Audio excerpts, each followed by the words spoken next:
헤브론교회 성도 여러분 안녕하십니까? 정진모 목사입니다. 반갑습니다. 좋은 하루 시작하셨습니까? 혹시라도 오늘의 우리의 육체나 또 영혼이 지쳐 있다면 성령 하나님께서 우리를 더 충만하게 하시고 우리에게 새로운 힘을 부어주시기를 진심으로 바라고 또 기도합니다. 우리는 계속해서 R.C. 스프롤 목사님의 기도하면 정말 달라질까라는 책을 함께 살펴보고 있죠. 오늘은 5번째 챕터입니다. 이런 것들이 기도 응답을 방해한다라는 내용입니다. 이전 챕터에서는 R.C. 스프롤 목사님의 기도의 4단계에 대해서 배워보았죠. 액치라는 단계였습니다. 그런데 그렇게 실제로 기도하다 보면 우리의 기도 응답을 방해하는 것들이 생긴다. 그런 것들을 한번 살펴봐야겠다라는 것이 이 챕터의 내용입니다. 요약을 통해서 그 내용을 먼저 살펴보도록 하겠습니다. 성경에는 기도를 가로막는 몇 가지의 방해물이 나온다라고 말씀합니다. 그 내용을 설명하기 위해서 시편 66편 18절 말씀을 인용합니다. 다윗은 이렇게 고백했죠. 내가 나의 마음에 죄악을 품었더라면 주께서 듣지 아니하시리라 라고 노래했다는 것입니다. 여기서 품었다라고 번역된 히브리어 단어 라아는 보다라는 뜻입니다. 이 말씀을 통해서 볼 수 있는 것은 당신의 삶에서 죄를 보고도 그 죄를 키운다면 당신의 기도는 헛수고가 되고 만다라고 스프롤 목사님은 경고하고 있습니다.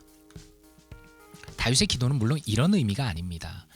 자신이 유죄였다면 하나님께서 자신의 기도를 듣지 않으셨으리라 라는 그런 의미는 아닙니다. 한번 생각해 보십시오. 만약에 우리가 거룩해야만 기도할 수 있다면 아무도 기도하지 못할 것입니다. 오히려 우리가 앞에서 살펴본 것처럼 죄를 고백하는 것이 기도에서 필수적인 부분입니다. 그리고 오히려 우리가 하나님께 가까워질수록 작은 죄라도 더 깊이 슬퍼하게 된다는 것입니다. 그렇기 때문에 죄를 지었다고 해서 하나님 앞에 나아갈 특권을 박탈당하는 것이 아닙니다. 오히려 다윗이 이야기하고 있는 것은 무엇입니까? 사람이 죄를 범하는 것이 문제가 아니라 죄를 허용하는 것이 문제라는 것을 말하고 있다는 것입니다. 우리는 죄에 대한 승리가 아니라 죄와의 전투 그 자체에 주목해야만 합니다. 다시 말해서 우리가 어쩔 수 없이 연약한 죄인이기 때문에 죄에 대해서 승리를 못할 수도 있겠지만 그러나 죄를 끊임없이 죄에 대항하여서 싸움으로써 죄와의 전투 그 자체를 포기해서는 절대로 안 된다라고 말씀하시고 있는 것입니다. 진정한 그리스도인의 특징은 무엇입니까? 그렇기 때문에 절대로 싸움을 그치지 않는 것입니다. 싸움을 포기한다면 악을 수용하는 것이고 정당화하는 것이고 허용하는 것이 되기 때문입니다. 그러므로 우리가 자신의 죄에 대해서 싸우지 않고 그 죄를 돌이키지 않고 죄를 그저 마음에 품은 채로 기도하려는 사람이 있다면 하나님의 자녀라고는 부르기 어렵다라고 말씀하고 있습니다.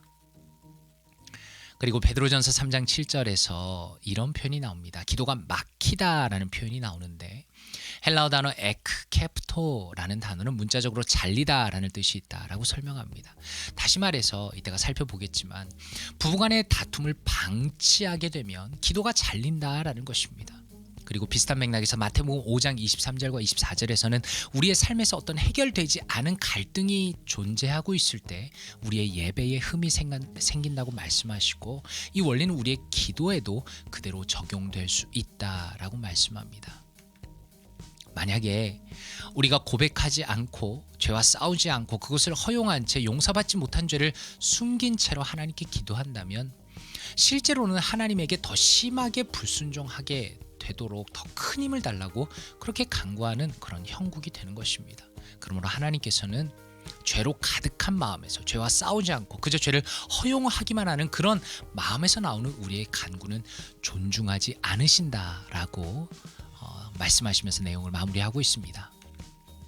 그렇다면 책 안의 한마디를 통해 내용을 조금 더 살펴보도록 하겠습니다. 진정한 그리스도인의 한 가지 특징은 절대로 싸움을 그치지 않는 것이다. 진정한 그리스도인은 그리스도 때문에 최종 전투에서 승리하겠지만 모든 전투에서 늘 승리하지는 못한다.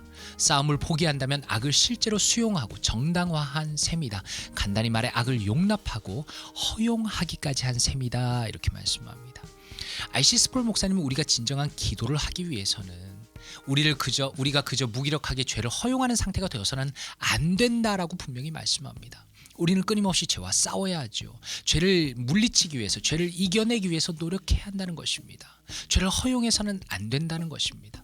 바로 그러한 영적인 상태로 우리가 기도를 해야만 하나님께서 우리의 기도를 들으신다라는 그 중요한 부분을 이 내용을 통해서 강조하시고 있습니다. 그렇다면 말씀으로 바라보기를 통해서 그 내용을 조금 더 살펴보도록 하겠습니다. 스프롤 목사님이 인용하신 성경 구절입니다.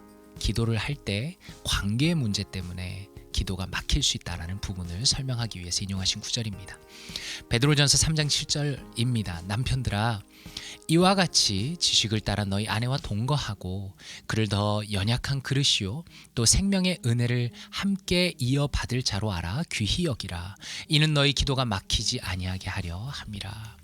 NIV 성경입니다. Husbands, in the same way be considerate as you live with your wives and treat them with respect as the weaker partner and as heirs with you of the gracious gift of life, so that nothing will hinder your prayers. 이렇게 말씀하죠.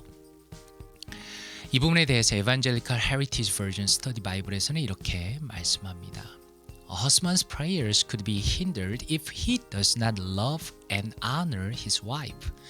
Because he is not conforming to God's will, God will not bless or listen to husbands while they abuse and mistreat their wives. No husband who ignores God's will in this matter should think that God will hear his prayers. Husbands who have committed this sin need to repent. Husbands who are troubled because they have committed this sin need to be assured that Jesus also died to pay for this sin. 이렇게 설명합니다. 무슨 뜻입니까? 남편이 기도할 때 기도를 막는 것이 있다는 것입니다. 기도 응답을 막는 것이 있는데 만약에 남편이 아내를 사랑하고 존중하지 않는다면 남편의 기도는 막힐 수 있다는 것입니다. 왜냐하면 그가 명시적인 하나님의 뜻을 따르고 있지 않기 때문이죠. 하나님께서는 남편들이 그들의 아내를 학대하거나 혹사시키는 동안에는 남편의 기도를 들으시거나 축복하시지 않을 것입니다. 이렇게 말씀합니다. 이 문제에 대해서 하나님의 뜻을 무시하는 남편은 하나님께서 그의 기도를 들으실 것이라고는 생각해서는 안 됩니다 라고 말합니다. 이 죄를 저지른 남편은 회개해야만 합니다. 이 죄를 지었기 때문에 어려움을 겪고 있는 남편들은 예수님께서 바로 이 죄의 값을 치르기 위해서 죽으셨음을 확신할 필요가 있습니다 라고 설명하죠. 그러므로 자신의 죄를 하나님 앞에 가지고 나서 돌이키라 라는 것입니다. 너무 중요한 부분입니다. 남편들이 특별히 기도함에 있어서 단순히 기도에 대해서 자신의 기도에 대해서 포커스를 맞추는 것이 아니라 하나님 앞에 기도하기 전에 자신의 삶 가운데 자신의 마음 가운데 어떤 죄가 있는지 돌이켜 봐야 한다는 것입니다.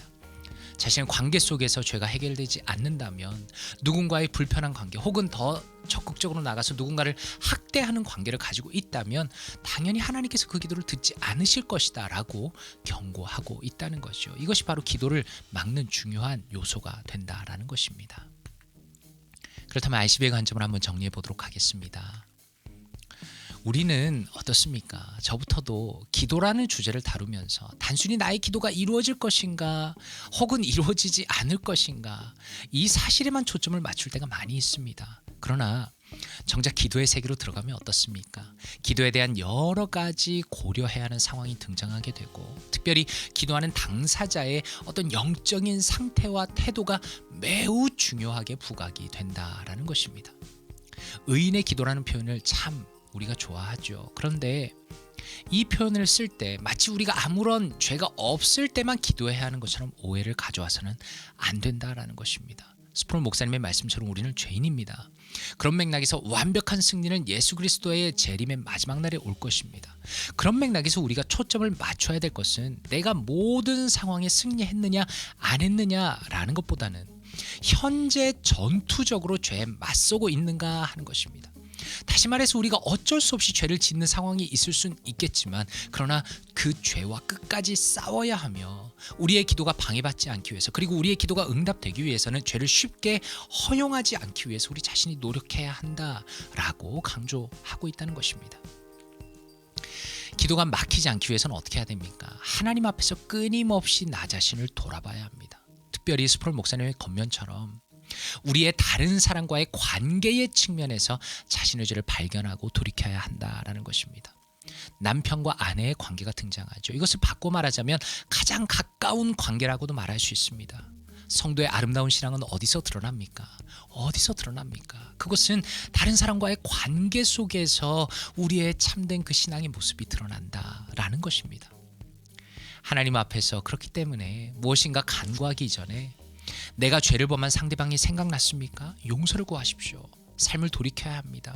그리고 그러한 회개가 있을 때 하나님 앞에 드리는 우리의 진정한 기도의 원동력이 될 것이고, 그렇게 회개하며 그렇게 드리는 성도의 그 기도를 하나님께서는 기쁘게 받으시고 응답하실 것이다 라고 확신 있게 정리할 수 있을 것 같습니다. 내 삶에 어떻게 적용할 수 있을까요? 첫 번째입니다. 당신은, 그리고 우리는 혹시라도 인간이 어쩔 수 없는 죄인이라는 사실로 인해서 죄를 쉽게 허용하고 있지는 않습니까? 과연 당신은, 우리는 죄와 피 흘리기까지 싸우고 있는 성도입니까? 너무 중요한 부분입니다. R.C. 스프롤 목사님은 만약에 우리의 삶이 이렇지 않다면 하나님께 응답을 제대로 받는 것은 쉽지 않을 것이다 라고 분명히 말씀하고 있지요. 그러므로 간절히 바라기는 저와 또 영상을 들으시는 성도님들의 삶 가운데 죄와 피 흘리기까지 싸우는 전투적인 성도가 되었으면 좋겠습니다. 두 번째입니다. 당신과 가장 가까운 누군가에게 죄를 범했다면 하나님 앞에 나와서 기도하기 전에 그 사람에게 먼저 용서를 구하시면 좋겠습니다. 쉬운 일은 아니죠. 그러나 하나님께서 우리가 이 내용을 공부하게 하셨다면 우리가 분명히 기도하기 이전에 또한 성령님께서 우리 안에서 깨닫게 하실 것입니다. 우리가 누군가에게 잘못했던 것, 우리가 누군가에게 잔인하게 대했던 것, 우리가 누군가에게 아주 무례하게 대했던 그런 모든 것들을 깨닫게 하실 때 그 사람에게 정직하게 용서를 구하시고 하나님 앞에 나와서 진실한 마음으로 기도하신다면 하나님께서 그 기도를 기뻐 받으시고 응답하시리라 생각합니다. 이 시간에 함께 기도하며 마무리하도록 하겠습니다. 사랑과 은혜가 풍성하신 아버지 하나님, 감사합니다. 오늘도 주님 앞에 기도하는 삶을 살게 하시고 또 기도에 대해서 배울 수 있도록 하시니 감사합니다. 하나님, 우리가 죄와 피 흘리기까지 싸우기를 원합니다. 죄를 그저 심상히 여기고 죄를 그저 아버지 아무것도 아닌 것처럼 허용하며 살아가지 않도록 주여 우리를 불쌍히 여겨주시고 힘을 더하여 주시옵소서. 끊임없이 죄와 싸우는 전투적인 사람이 되기 원하며 죄를 마음에 품지 않기 원하며 그것을 키우지 않기를 원하며 하나님 앞에 진실한 마음으로 그렇게 회개하는 마음으로 주님 앞에 늘 나아갈 수 있도록 주님 앞에 간구할 수 있도록 도와주시길 원합니다.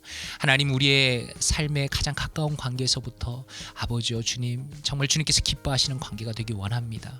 하나님, 우리가 잘못한 것이 있다면 정직하게 용서를 구하고 사과를 구하면서 그렇게 회복된 관계를 통해 주님 앞에 진실하게 아름다운 마음으로 나아갈 수 있도록 그렇게 기도하며 응답 받는 우리의 삶이 될 수 있도록 주께서 역사하여 주시옵소서. 주님께 감사드리며 예수 그리스도 이름으로 기도드리옵나이다.